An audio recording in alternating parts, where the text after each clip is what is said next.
আজ এবিআরএসএম ও এবিভিপি এর ডাকে নদিয়া জেলা সদর কৃষ্ণনগর পোস্ট অফিসের সামনে রাষ্ট্র বাঁচাও পথসভা ও পদযাত্রা কার্যক্রম সফলভাবে অনুষ্ঠিত হলো। উক্ত কার্যক্রম উপস্থিত ছিলেন এবিআরএসএম উচ্চশিক্ষা ডক্টর বলরাম দে মহাশয়, প্রদেশ সম্পাদক ডক্টর সুজন সরকার মহাশয়, জেলা সম্পাদক। উপস্থিত ছিলেন এবিআরএসএম বিদ্যালয় শিক্ষার মাননীয় বিশ্বজিৎ বিশ্বাস মহাশয় ও জেলা সম্পাদক মাননীয় উজ্জ্বল কুমার সেন মহাশয়, এবিভিপির নদিয়া উত্তর জেলার সংযোজক শ্রী রাকেশ বিশ্বাস মহাশয় এবং উপস্থিত ছিলেন বিভিন্ন বিদ্যালয় থেকে আগত শিক্ষক শিক্ষিকা, শিক্ষাকর্মীবৃন্দ ও মহাবিদ্যালয়ের ছাত্রছাত্রীরা। হয়েছে এখানে হিন্দু সম্প্রদায়ের ব্রাহ্মণ সম্প্রদায়কে আঘাত আনা হচ্ছে, মোদির সার্বভৌমত্ব মা কাঁচে গালাগালি দিচ্ছে। এ কেমন গণতান্ত্রিক পদ্ধতির আন্দোলন? এই আন্দোলনের ফান্ডিং আসছে চায়না, আমেরিকা, পাকিস্তান থেকে। আপনারা জানেন 60-এর ঊর্ধ্বে বিভিন্ন দেশকে গণতান্ত্রিক অবস্থায় সেখান থেকে ফেলে দিয়ে আমেরিকা তার নিজের মতো সরকার গঠন করেছে। ভেনেজুয়েলায় কি দেখলাম, রাষ্ট্রপতিকে গভীর রাতে তুলে নিয়ে চলে আসলো। সেরকম চক্রান্ত ভারতবর্ষের বিভিন্ন সময় করছে, কখনো কৃষক আন্দোলনের নামে, কখনো সিএ আন্দোলনের বিরোধিতার নামে, কখনো এনআরসির নামে ভুল ভয় দেখিয়ে, কখনো মুসলিমদের ল ভোট বা 3 তালাক বিলের নামে, কখনো আবার ছাত্র আন্দোলনের নামে। একটা গণতান্ত্রিক পদ্ধতিতে সরকার আছে, সেখানে কেউ দায়িত্বপ্রাপ্ত লোক আছে। প্রশ্ন আউট হয়েছে, এরা সত্য কথা। যারা আউট করেছে তাদের আইনের আওতায় এনে আইনানুগ ব্যবস্থা হয়েছে, এরা সত্য কথা। কিন্তু তারপরে আন্দোলন কিসের? তারপরে একটাই আন্দোলন, তাদের লক্ষ্য এই ভারতবর্ষকে রাষ্ট্রবাদী সরকারকে হটিয়ে তারা বাংলাদেশ, শ্রীলঙ্কা, আফগানিস্তান ও সিরিয়ার মতো একটা পরিস্থিতি তৈরি করতে চায়। এই পরিস্থিতি আমরা তৈরি করতে দেব না। আপনারা এতদিন দেশের রাজধানীতে লোকের আন্দোলনের নামে লোকের মধ্যে ভয় ভীতি তৈরি করেছেন, নিরীহ নাগরিককে মেরেছেন, সাংবাদিকদের উপর হামলা চালিয়েছেন, মা বোনদের স্বচ্ছ জীবন যাপনে বাধা সৃষ্টি করেছেন। আপনাদের এই পরিকল্পনা ভেস্তে দিতেই অখিল ভারতীয় রাষ্ট্র শৈক্ষিক মহাসংঘ এবং অখিল ভারতীয় বিদ্যার্থী পরিষদ স্টুডেন্ট সংগঠন তারা আজ রাজপথে নেমেছে। আপনাদের এই দুর্বসন্ধি বা ষড়যন্ত্র সেটা আপনাদের সামনে বুঝে নেওয়ার জন্যই আজ আমরা এসেছি। আমরা এখান থেকে সংঘবদ্ধ হব যে দেশে বিভিন্ন জায়গায় আন্দোলন হতে পারে, প্রতিবাদ হতে পারে, কিন্তু কোনো গণতান্ত্রিক ব্যবস্থাকে নষ্ট করে নাই, দেশের সম্পত্তি নষ্ট করে নাই, দেশের বিচার ব্যবস্থাকে ভেঙে দিয়ে নাই, দেশের গণতন্ত্রকে লুণ্ঠন করে নাই, পার্লামেন্টারি ডেমোক্রেসিকে ধ্বংস করে নয়। আজ আমরা তাই দেখছি।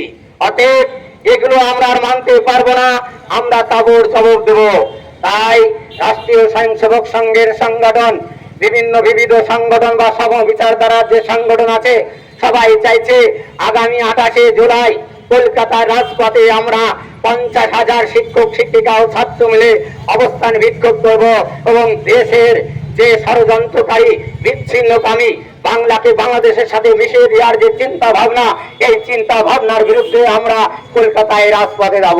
বন্ধুগণ, আমরা এখানে বলতে গেছি সমস্ত সচেতন নাগরিক আপনারা অবশ্যই ব্যাপারটা জানবেন এবং আপনারা আপনার ছাত্রছাত্রীদের বোঝাবেন। আপনারা ইতিমধ্যে অবগত আছেন, বিভিন্ন ফান্ডিং এর মাধ্যমে ভারতবর্ষকে টুকরো করার জন্য বিভিন্ন ফান্ডিং আসে, কখনো র্যাডিক্যাল ইসলামের নামে, কখন খ্রিস্টান ইভাঞ্জেলিশন নামে, কখনো গ্লোবাল মার্কেটিং ফোর্সের নামে। এর বিরুদ্ধে রুখে আপনাকেই দাঁড়াতে হবে। আপনি যে দলই করুন না কেন, আমাদের কোনো রাজনৈতিক দলের সাথে কোনো বিরোধ নেই, কোনো ধর্মীয় পরিচয় তার সাথে বিরোধ নেই। আমাদের তার সাথে বিরোধ যারা ভারতকে টুকরো করতে চায়, এই সমস্ত ব্রেকিং ইন্ডিয়াকে বিরুদ্ধে আমাদের লড়াই।